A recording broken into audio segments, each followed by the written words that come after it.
So, coming back to Kingdom Hearts, it's been a while, and oh man, this game's kind of the black sheep of the Kingdom Hearts series. This one would come in my sophomore year of high school in 2010, and I remember being excited because it was another Kingdom Hearts game, and it was to be a follow-up to Kingdom Hearts 2. This game was on my radar for a while, since it was actually on phones in Japan back in 2008. This game was released episodically and was promoted to have a different gameplay gimmick.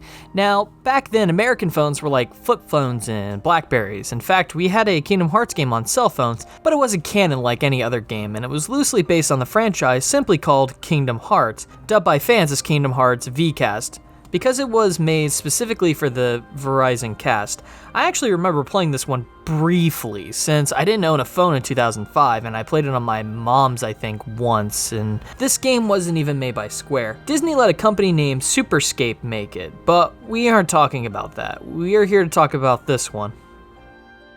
This game, I actually lost the cartridge back in 2011. I ended up picking up another copy at a recent convention, LumiCon, last year, since I still had the case and the cartridge was like $15, which was also cheap considering I was at a convention and not at a traditional game store.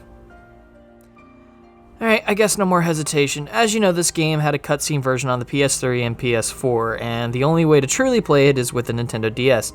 So let's get digitized with Kingdom Hearts Recoded.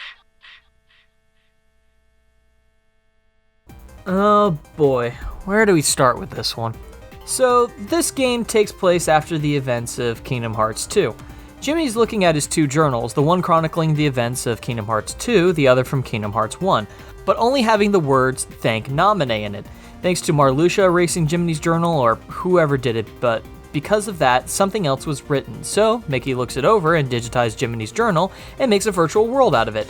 This concept in general is really weird, because the journal gets bugs, which the concept in general seems weird, but I mean, 100 Acre Woods is a world in a book, so I mean, stranger things have happened. So they make a digital sword to help clean up the mess and get rid of all the bugs, and go to about 6.5 worlds. I say a half because the game also contains parts of Chain of Memories.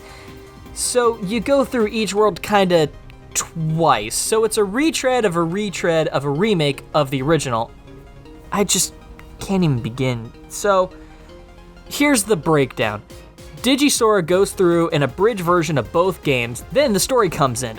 A digital Naminé, not the real Naminé, was leaving a message that Roxas, Xion, Axel, Aqua, Terra, and Ven needed help and the real Sora needs to save them.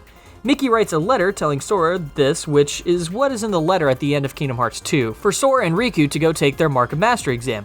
But the secret movie gives us a bit more of lore to throw in for later, that Xehanort is coming back because we defeated his heartless Ansem, Seeker of Darkness, and his nobody Xemnas. Now he is a somebody again, and that he needs to be stopped for good. One last thing of note to bring up is a direct link into the next game, Kingdom Hearts Dream Drop Distance, where they show Xigbar collecting 6 of the organization members' bodies, bringing it to a young-looking Xehanort for some big plan that's just going to be the next game.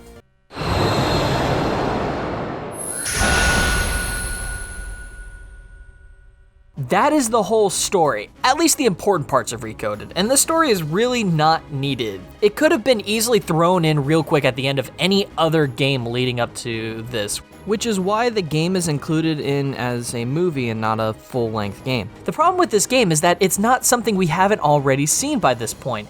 It's a portable DS game, check. It's a mobile version of Kingdom Hearts 1, check. And it has a deck command style very similar to that of Birth by Sleep. So, let's see, rehash worlds twice, technically, a fighting style that is made better in a superior game, and story-wise completely uninteresting, and what little is brought in is brought up anyways in the next game we'll be discussing. The only thing that is cool is the level up mechanics is similar to that of a Final Fantasy X core grid, and you can change the difficulty mid-game, you can increase items and money drops for nerfing your health, stuff like that, which is kinda neat. You also have it to where each level has a world gimmick done in a different playstyle. So 1 minute you have a very basic platforming section, a turn-based RPG section, a stealth section, or an on-rails shooter section, but nothing above a tutorial section for each playstyle. There is a digital section where you can fight for points to get rewards, but it's not much to waste your time with, since this game is easy enough as it is, and you'll beat this game relatively quickly. So what's the point of this game? I don't know, really, but let's peek behind the curtains for a second, because otherwise this review would be done around here. Now, the Sora and Riku we see in this game are Data versions, but Mickey tries to tell us at one point that Data Sora's Keyblade is real, because he gets a heart by creating a connection with Mickey and the rest of the Disney crew.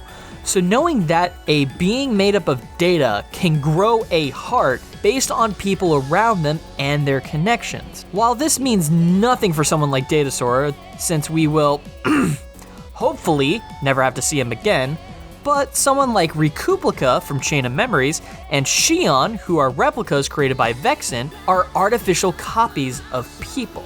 I think Nomura was trying to convey the idea that anyone can become a person based on connections with people. My friends are my power, quite literally. I mean, this goes back to Kingdom Hearts 1 with someone like Pinocchio, and he was just a puppet given a heart, so same thing with replicas. The problem is that Nomura muddies the story with extra stuff that didn't need to be in the game. However, we can see what Nomura is doing, adding more lores and rules that can make it easier to understand the big, ever-expanding puzzle piece of the story that is the Kingdom Hearts franchise. I did want to make a brief mention that Maleficent and Pete show up, but, like, they don't do anything here. They get stuck inside the book, and Mickey and the crew is like, oh, we gotta get them out, but it's like, you know, you could leave them in there. Just saying. It's not like they're doing anything, and spoiler alert, they're not doing anything in any other game after this. At least yet. They're just kind of there.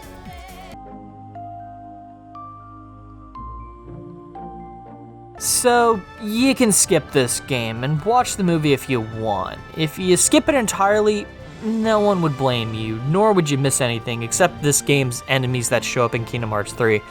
But really, it doesn't matter, because you can see that in the journal entries, which the next game we are talking about, Kingdom Hearts Dream Drop Distance, and Kingdom Hearts 3 do, where they have little personal wikis that are in the game to help explain things if you care to look at them. Well, that's enough of this game, because we don't really have a whole lot to talk about that we haven't already talked about in other games thus far. So, next time we'll meet will be for Kingdom Hearts 3D Dream Drop Distance. Just 2 more Kingdom Hearts games before we get to Kingdom Hearts 3. Once again, thank you so much for watching, and I hope to see you again real soon.